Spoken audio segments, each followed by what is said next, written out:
Ha pasado una semana de su estreno y ya llegó el momento de hablar de lo mejor y lo peor de la Odisea de Christopher Nolan.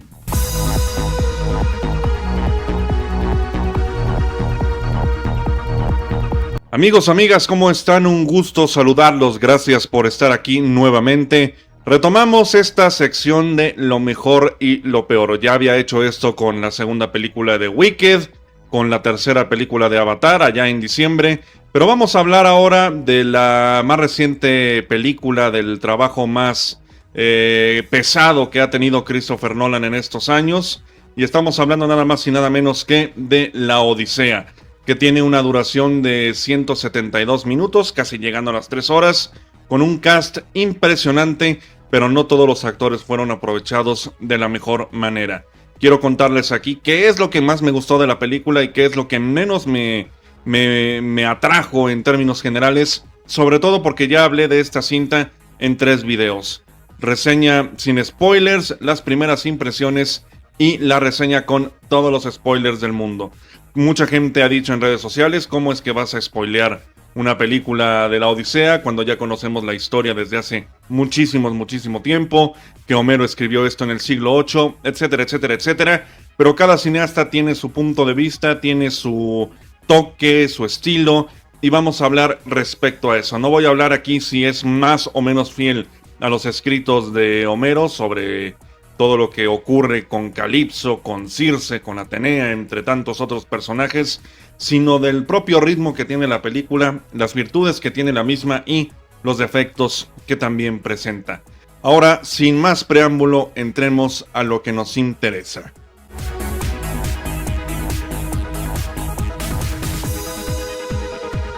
Una de las cosas que más me gustó de La Odisea de Christopher Nolan es que es fiel a su estilo de realizar películas de manera práctica. Si tiene la oportunidad de ir a ciertas locaciones, aprovecha y va.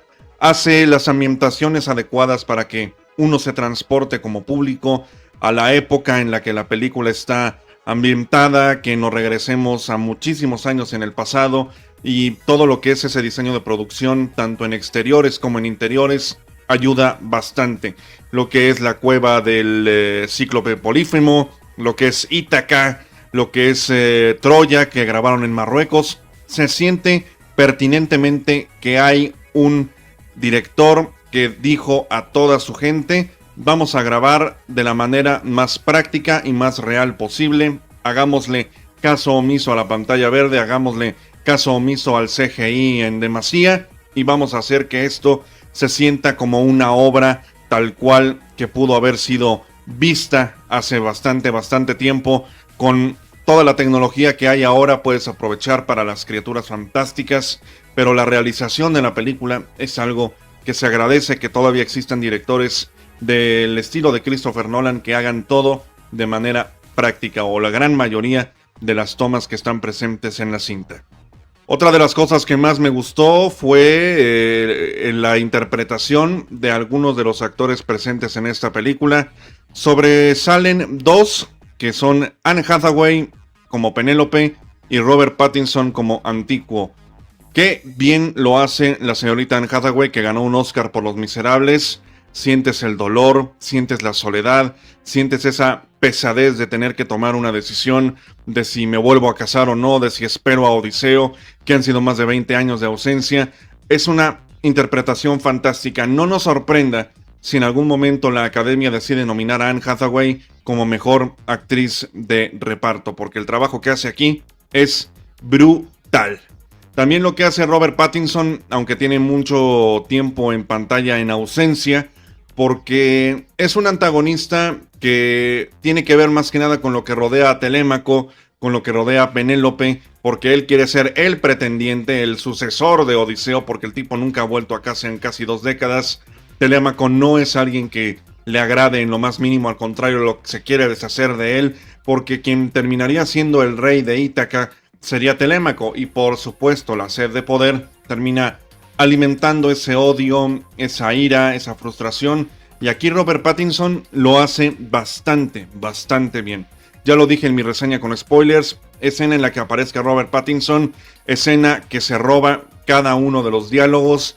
No falta ningún momento en el que tú como público quieras romperle los dientes a Antíoco, quieras que Odiseo llegue al final o haga algo y le tumbe todos esos dientes de un puñetazo o le clave una espada en el corazón, algo haga, pero que ese personaje insoportable no gane nunca.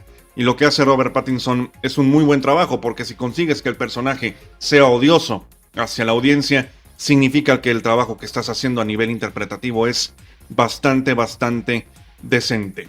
En términos de escenas, yo quiero destacar 3, y una de ellas es una secuencia. La primera escena que me gustó mucho por el drama que hay encima y por lo bien realizada que está, es la de la cueva del Cíclope. Lo que está hecho el Cíclope, creo que también a nivel práctico, en cierto momento, claro, corregido con efectos visuales para que sea más completo todo el asunto, me pareció una decisión muy inteligente. Hay fotos detrás de cámara de eso, para que los actores no se imaginen qué es lo que tienen delante, sino que haya efectivamente algo que ellos puedan ver gigante a sus ojos y que la secuencia sea mucho más orgánica en el momento de rodarla. Christopher Nolan hizo un muy buen trabajo en ese aspecto, y lo que consigue en esa cueva es que, aunque conozcas la historia, aunque sepas qué es lo que pasa, que si llegan al Cíclope, que si es hijo de Poseidón, que va a haber venganza en contra de Odiseo, el cómo hagan esa escena y el cómo terminen saliendo estos griegos de la cueva es lo importante, es lo interesante de ver, y consiguen que este Cíclope sea aterrador, que ese grito de dolor sea sobrecogedor y que la amenaza a nivel visual sea muy imponente para todos los personajes que están jugando en ese territorio. Las secuencias de planos generales, sobre todo en paisajes, aquí consiguen que el público se vea mucho más inmerso en la narrativa. A mí me gustaron sobre todo los planos que tienen que ver con barcos navegando en el mar. Hay muchas tomas también de detrás de cámaras con Christopher Nolan ahí en el barco, y se nota que todo es práctico. Esto va un poco ligado a lo que fue el primer punto, que todo se siente tal cual que están los actores ahí, porque no hay ningún resquicio de pantalla verde, y eso se agradece. Que si los barcos están en alta mar, en medio del océano, están, y se tiene que grabar así, y luego nos regresamos a tierra firme para volver a grabar al siguiente día. Las secuencias y los planos que utilizan para darle esa solemnidad de un mundo antiguo me parece muy buen trabajo, pero muy buen trabajo. Otra de las secuencias que en esta película me pareció muy destacable es una con un personaje que no tiene tanto tiempo en pantalla, que esta es su única escena y se roba cada momento que aparece en la película. Estamos hablando de Samantha Morton interpretando a Circe.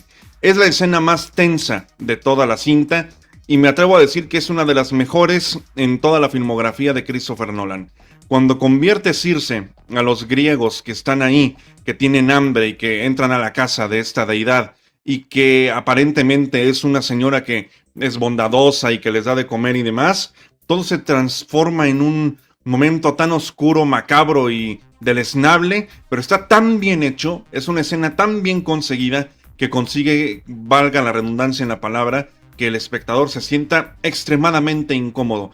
Esa escena en la película yo no me esperaba que fuera así, y la forma en la que está grabada, la forma en la que está puesto en pantalla, el cómo mientras Circe les toca la cara se van transformando en puercos, una maravilla, un deleite, y una de las mejores escenas, repito, de todas las películas que Christopher Nolan ha grabado. Fantástico lo que consiguen en esa escena. Y por último, otra de las cosas que me gustó, y quiero combinarlo con otro punto en particular, es lo que ocurre en Troya, pero en la secuencia del final. Ya cuando te están resolviendo todo el asunto, cuando vemos que Odiseo es el único que puede tomar el arco, ponerle la cuerdita, tocar la cuerda como si fuera un arpa, tirar la flecha hacia el centro y darle en la torre a todos los pretendientes, vemos un poco de lo que ocurre en la guerra de Troya. No es algo que sea una sorpresa que los finales de Christopher Nolan siempre terminen por todo lo alto, sino la emotividad que está dentro de esta secuencia, la edición, la banda sonora que está ahí presente, todo lo que se esperaba, o por lo menos lo que yo esperaba que fuera la película en términos generales en sus 172 minutos, Lo hacen nada más, y ese es un problema que vamos a tocar en la siguiente sección, en lo peor de la película. Solo se consigue en los minutos finales.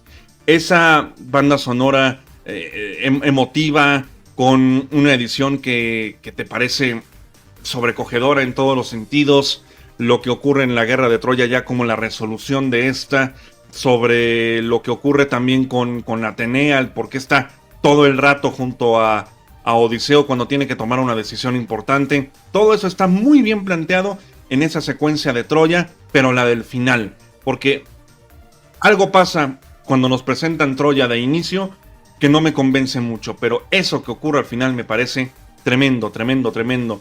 Y ahí hay una banda sonora que sí da la talla y que sí es digna de una historia tan importante como esta, o por lo menos de este cuento épico que es la Odisea. Ahí sí hace un muy buen trabajo Ludwig Göransson, pero vamos a hablar también ya en la sección que a nadie gusta, que es la sección de lo peor de la película, que tiene que ver tanto con la secuencia de Troya como con lo que ocurre con la música del ahora 3 veces ganador del Oscar Ludwig Göransson.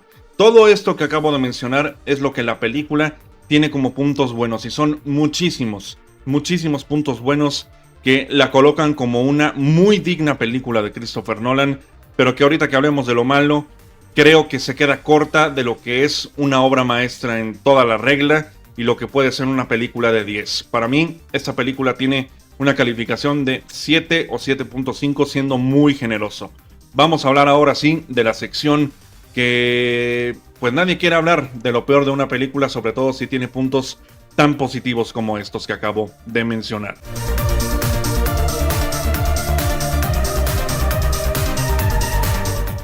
Cosas que no me gustaron en La Odisea. Hay personajes aquí, como bien dije al principio, que era un reparto muy amplio y que tenías actores de renombre. Hay gente que aquí, si no está, no hay ningún problema y la historia continúa de la misma manera o podría fluir incluso mejor.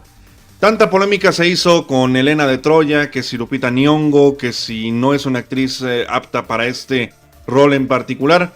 Pues Helena de Troya, sea quien sea la actriz, tiene que ser un personaje de peso en lo que es la consecuencia de lo que ocurre en Troya y en lo de la historia de la famosa Ilíada. Aquí Helena de Troya pasa sin pena ni gloria. El personaje que hace también Jon Bernthal de Menelao, que es el hermano de Agamenón, no es nada de lo que yo esperaba en cuanto a tiempo en pantalla se refiere. Sí, tiene escenas con Tom Holland, la mayoría de sus escenas son con el intérprete de Telémaco, pero nada más. Aparece un ratito, desaparece, le dicen adiós, nos vemos, con permiso, me tengo que regresar a Ítaca, y se acabó su tiempo en pantalla. Es una pena porque era una de las cosas que yo más esperaba, el personaje de Jon Bernthal, pero ni modo, así tocó en la escena de edición, en esa sala de montaje, que también es otro de esos puntos que a mí no me gustaron, que es lo que ocurre en el primer acto. Sobre todo se siente una película cortada, que hay una escena emotiva y de repente te lo cortan de tajo la emoción. Se siente mucha tijera en el primer acto y es algo que por lo menos en el tramo final de la película logran corregir la fluidez, pero en el primer acto de la película, los primeros 30-40 minutos, sí lo sentí muy tijereteado, muy cortado, y es algo que yo pensé en ese momento: esta no es la mejor película de Nolan, ni de cerca. Sí está en el top 5, pero no llega ni al top 3, ni mucho menos la mejor película. Porque también el montaje cuenta, también es muy importante el cómo edites una película. Y si llega un punto en el que hay una escena que está a punto de ser emotiva o que puede dar algo más en cuestión emocional para el público, y me la cortas de tajo para pasar a otra cosa y a otra cosa mariposa, ese es el problema cuando tienes un producto tan grande como este y hay expectativas tan potentes sobre él. Y hay otras secuencias, sobre todo en la parte de criaturas fantásticas, que en el tráiler prometen que va a ser una joya y realmente en el tráiler están mejor. Todo lo que ocurre en el famoso remolino después de que Odiseo habla en el inframundo con toda esta gente, que si el personaje de Elliot Page, que no es una cosa ni buena ni mala, es bastante regular, porque lo que hace muy mal al principio de la película lo compensa con esa secuencia de diálogo que tiene con Odiseo. Por eso no lo coloqué en lo mejor ni lo peor de la película al personaje de Elliot Page. que no es Aquiles, que mucha gente tenía el pendiente, pero no es Aquiles. Y Agamenón, que me parece un personaje que tiene una presencia muy importante, pero que le falta. Todo ese asunto de que cuando llega a Troya parece una especie de Darth Vader en la época de los griegos, eso no se lo quita a nadie, pero le falta tiempo en pantalla a Agamenón para creérmelo realmente como ese sujeto al que incluso Odiseo admiraba. Por eso no lo coloco tampoco ni en lo mejor ni en lo peor, lo coloco como un punto medio.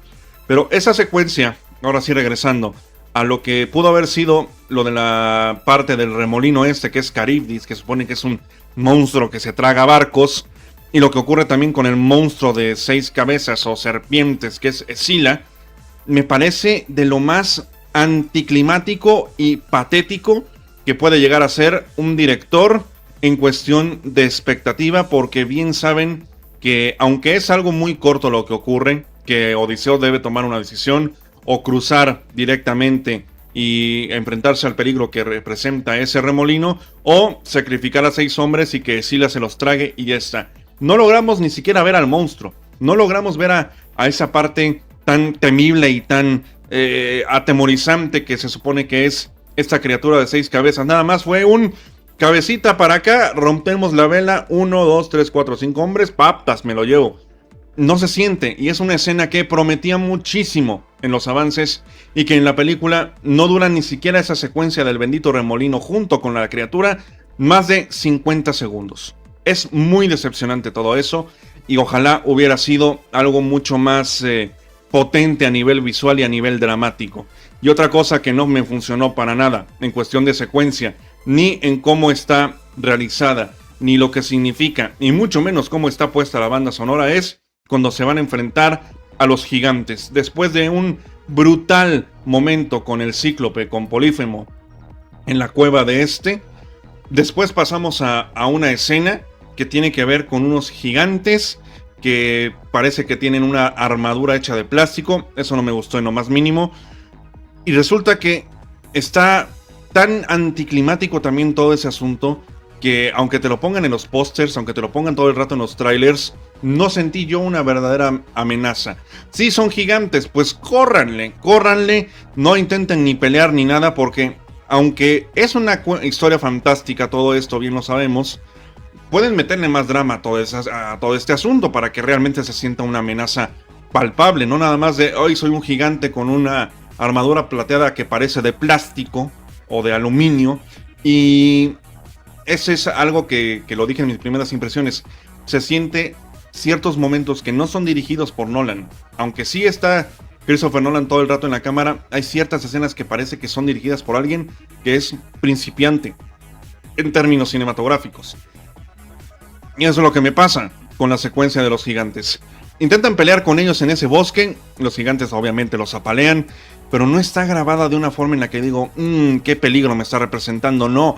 Luego cuando escapan, en lugar de aprovechar los gigantes y lanzar piedras y que se vea desde lejos una piedra cayendo sobre uno de los barcos, nada. Salen corriendo todos los griegos, y esta es una de las cosas que más me hizo enfadar en la película, en el cine, que está sonando, así como hablé bien de Ludwig Göransson de la secuencia del final, aquí quiero hablar mal de la elección de banda sonora en esta secuencia en particular.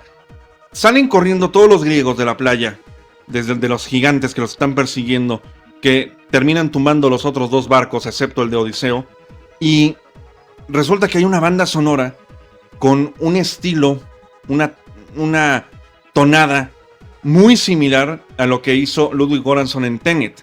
Y Tenet es una película futurista, y por supuesto, al ser una película futurista, utilizas electrónicos, guitarras eléctricas. Dije yo cuando escuché eso, ¿qué es esto? ¿Qué es esto? Claro, en otros momentos de la banda sonora sí te hacen la alusión de que Ludwig Göransson se puso a estudiar, que está muy bien, cómo eran los instrumentos de viento de la antigua Grecia, y hacer un homenaje respectivo para su música en esta película. Todo eso está muy bien, pero cuando llegas a esa escena, dije yo, qué decisión tan absurda, meter música electrónica en un momento en donde esta gente está supuestamente, lo que ocurre, ambientada siglos antes de Cristo. No me vas a poner una guitarra eléctrica cuando hay griegos corriendo de gigantes. No se supone que eso sea así. Y me sacó eso totalmente de la escena. Dije, mira, si quieren destruir el barco del principal, me vale gorro, porque ya me sacaron de la escena completamente. Y resulta ser algo muy raro que una película tenga puntos tan buenos como los que mencioné hace un rato, y de repente tenga estas pifias, tenga estas cosas que dice, ay, no se van a dar cuenta, o por lo menos, o no sé, que yo soy muy ya muy precavido con ciertas cosas y ya soy demasiado analítico, más de lo que debería con las películas, o es algo que sí choca al público, porque mucha gente cataloga esta película de obra maestra, se entiende porque tiene elementos que dan para eso, pero también hay gente que ha quedado muy decepcionada con la película, y también los entiendo. Yo estoy en la parte medular. No creo que sea una obra maestra de película, pero tampoco creo que sea una mierda absoluta. Creo que es una película que tiene un potencial gigante, pero no lo sabe aprovechar al máximo. Y los puntos buenos que tiene son fantásticos, pero también las pifias, las babosadas que hay, también son gigantescas en proporción. Por lo cual creo que esta es una película que tiene más cosas buenas que malas, pero las cosas malas que tiene, dije, híjole, esto va a pesar, y va a pesar bastante. Y se queda para mí en un 7, 7,5. Esa secuencia de los gigantes, quiero volver a ver la película para ver qué sensación tengo otra vez. Pero el cómo me puse yo en la sala, escuchando esa guitarra eléctrica, esas tonadas de pam, pam, pam, pam, pam, pam, electrónico, no se me va a olvidar nunca la cara que puse de enfado, de decir, Nolan, ¿cómo es posible que hayas aprobado esta escena en particular con esta banda sonora? Increíble, inconcebible. Y hasta aquí, lo mejor y lo peor de La Odisea de Christopher Nolan. Si les encantó la película, déjenmelo en los comentarios. Si no les gustó para nada esta cinta, también déjenmelo aquí en la caja de comentarios. Todo es válido siempre y cuando haya respeto y que sea su propia opinión. Ángel Garmendia con todos ustedes, espero que estén muy pero que muy bien. Un saludo a donde quiera que estén y recuerden que un gran arte conlleva una gran información.